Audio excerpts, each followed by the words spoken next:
Ci troviamo a Battaglia Terme in provincia di Padova, siamo sull'argine del canale Vigenzone. Alle mie spalle è stata da poco inaugurata un'opera di rifacimento dei murazzi a contenimento delle acque del canale Vigenzone. Ai nostri microfoni parla dell'opera l'assessore regionale Giampaolo Bottaccini.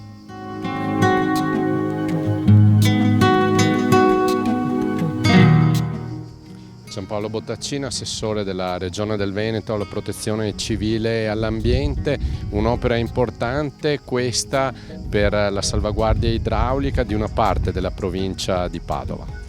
Sì, siamo in comune di Battaglia Terme, una provincia che è stata interessata nel 2010 in maniera molto importante dall'alluvione e in modo particolare il quartiere che si trova alle mie spalle, il quartiere appunto di Battaglia Terme, fu interessato da un importante allagamento e rischiò nel 2011 e nel 2014 di nuovo fu allagato, quindi un'area particolarmente delicata. Qui abbiamo realizzato un'opera di difesa spondale attraverso il Genio Civile di Padova, l'importo è di 600.000 euro e è un intervento risolutivo perché consente di eliminare il problema che appunto ha interessato quest'area più volte nel passato.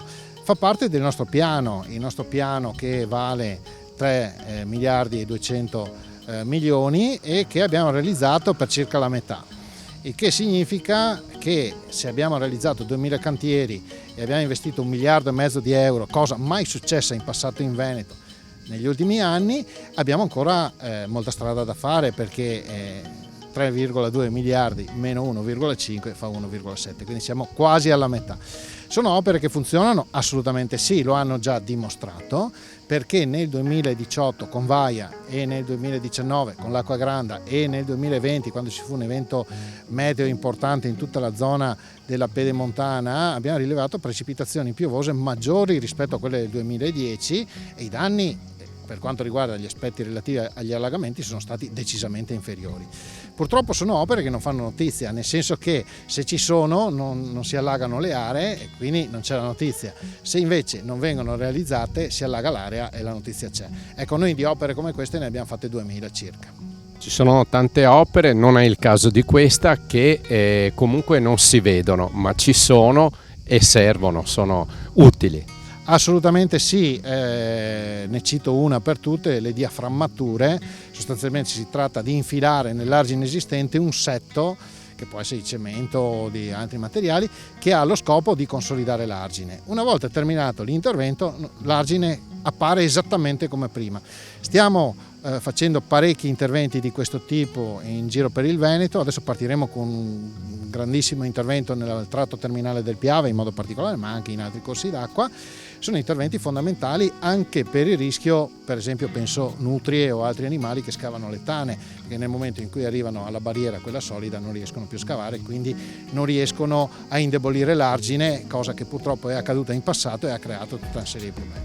Un altro aspetto su cui avete lavorato è quello di fare squadra con tutti gli uffici regionali per sopperire a quella che possono essere gli ostacoli della burocrazia. Come avete fatto? Intanto per fare 2000 cantieri nel giro di 8 anni significa mettere sotto tutte le nostre strutture, non solo i geni civili, non solo i servizi forestali, ma anche i consorzi di bonifica, ma anche tutte le altre società regionali, penso a Veneto Acqua, Veneto Strade, eccetera, che ringrazio, ma anche col supporto di tanti comuni che si sono resi disponibili a ottenere il finanziamento e gestire direttamente, ovviamente sotto la supervisione degli ingegneri idraulici della regione, determinati interventi. E quindi questo è un vero e proprio lavoro di squadra, di rete, che ha consentito di mettere a terra 1,5 miliardi di euro di opere. Io spero che continui così, non c'è motivo di dubitarne, e perché la salvaguardia dell'incolumità pubblica deve venire prima di qualsiasi altra cosa. Purtroppo noi in Italia siamo quel paese che quando è crollato il ponte Morandi abbiamo dovuto fare una legge per ricostruirlo in tempi abbastanza rapidi, una legge di una riga che dice si va in deroga a tutte le leggi dello Stato, perché purtroppo la burocrazia e le normative spesso contrastanti, anche per tagliare un albero nel corso d'acqua diventa veramente un'impresa. Ecco che io credo, e lo sto chiedendo all'attuale ministro, sia al ministro della protezione civile che al ministro dell'ambiente, è necessaria una semplificazione normativa, almeno per le opere che sono destinate alla salvaguardia dell'incolumità pubblica. Velocemente in chiusura, messaggio anche alla cittadinanza è quello di partecipare, di venire a vedere, perché questi cantieri, una volta realizzati, insomma, quelli che sono tangibili, è giusto vederli. Sì, come dicevo prima, sono opere che spesso non si vedono, vengono realizzate non nella piazza del paese ma fuori, a volte a monte rispetto a dove si trova il centro abitato, e quindi sono scarsamente visibili, però sono investimenti importanti, sono investimenti che vengono fatti per migliorare la sicurezza dei cittadini, quindi è bene che queste opere siano, come dire, notiziate ai cittadini, perché sono le loro tasse alla fine, no? E quindi è bene che sappiano dove vanno a finire le loro tasse, e che siano, ringrazio anche il sindaco di Battaglia Terme che ha voluto fare un momento appunto di inaugurazione virtuale, per sottolineare l'importanza di queste opere, che sono peraltro molto costose e fanno meno notizie, appunto, come dicevo prima. C'è da lavorare molto sulla consapevolezza del cittadino e del rischio che noi tutti corriamo, perché il rischio zero non esiste. Noi lo stiamo riducendo con tutti gli strumenti di cui disponiamo, e io mi auguro che il cittadino apprezzi questa opera colossale che stiamo mettendo in campo.